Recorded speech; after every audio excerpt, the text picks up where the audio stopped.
Hi guys, it's Ashley again. Here are my thoughts on mutations that arise in a gene are all bad, therefore bad genes cannot create organisms that are better.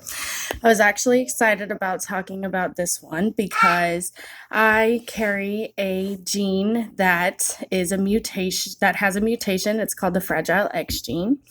I passed it on down to my son and he now has the gene. It isn't bad. It isn't extreme. He still functions normally, and I would say that the bad gene being passed down doesn't mean that my son's gene is going to get worse unless he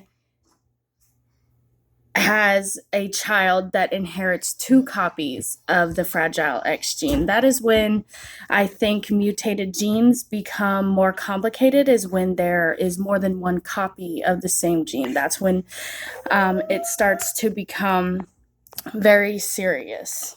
Genetic mutations in genes aren't all bad. That's another good topic that I found. One of the mutations that I found that aren't bad is a sleeper mutation. It's a genetic mutation where the person feels energized only after 4 hours of sleep at night, every night. 4 hours of sleep every night, and they wake up energized. Could you imagine waking up energized only after 4 hours of sleep every night?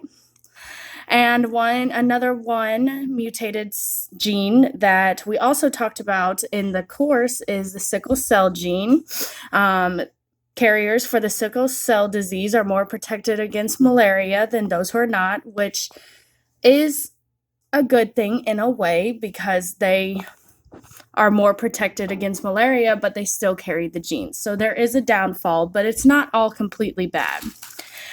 And some mutated genes can become useful and can create organisms that are better because not every gene goes on to become worse later down the line.